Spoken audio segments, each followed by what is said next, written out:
बिस्मिल्लाहिर्रहमानिर्रहीम। अस्सलाम वालेकुम दोस्तों, मैं अमृत सज्जाद और आप देख रहे हैं मेरा यूट्यूब चैनल सच बोल न्यूज।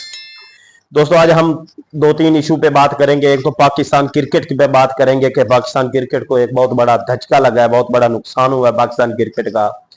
कैसा नुकसान हुआ है उस पर बात करेंगे। दूसरा, हम मोहसिन नकवी साहब पे भी बात करेंगे कि उन्होंने वर्ल्ड कप में, अगर Pakistani cricket team world cup जीत कर आती है तो 2 करोड़ और लगभग 80 लाख रुपया पाकिस्तानी बनता है कि वो मैं हर खिलाड़ी को इनाम दूंगा। इस पर भी बात करेंगे।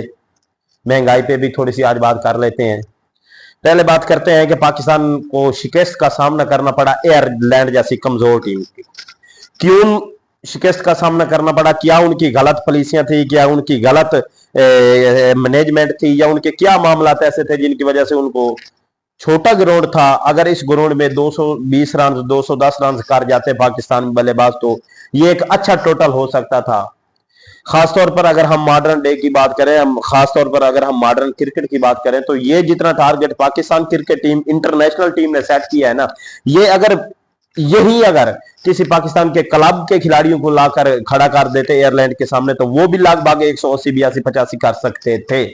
कोई ये एक नया काम नहीं किया जो पाकिस्तान इंटरनेशनल टीम ने किया है। बहुत ही गलत मैनेजमेंट हुई है यहाँ पर। अगर हम बात करें तो ग्राउंड छोटा था। पहले जब इन्हें बल्लेबाजी का मौका मिला तो इनका हक बनता था कि 210-20 रन तक ये जा सकते थे, जब आपके साथ आपके पास बेहतरीन पावर हिटलर मौजूद थे। जिस तरह साइम अयूब ने एक किसी हद तक अच्छा स्टार्ट दिया है पाकिस्तान क्रिकेट के क्रिकेट में अगर बात करें तो उसके बाद जो इफ्तिखार अहमद है या दूसरे जो आने वाले शहनशाह अफरीदी ने भी 2 छक्के लगाए एंड पे आकर, रन बहुत कम थे।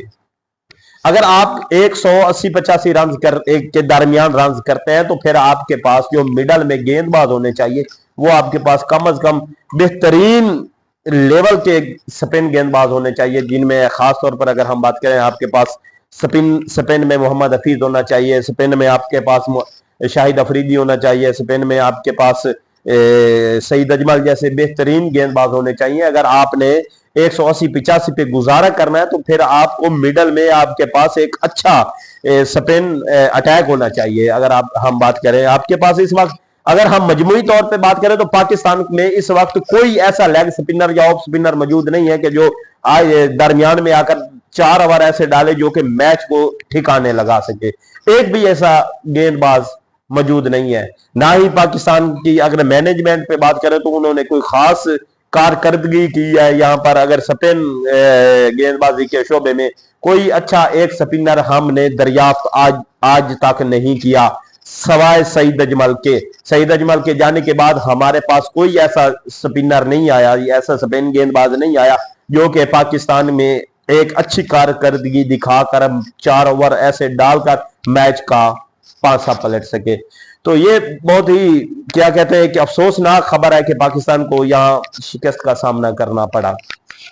इससे पहले भी न्यूजीलैंड से भी पाकिस्तान ने जिस तरह सीरीज हारी वो भी आपके सामने है। आपको पता है कि न्यूजीलैंड में जितने भी सीनियर गेंदबाज थे, वो बल्लेबाज थे, गेंदबाज थे, सीनियर खिलाड़ी थे, वो टीम का हिस्सा नहीं थे। फिर भी इनको हारना पड़ा। वो इनकी गलत मैनेजमेंट की वजह से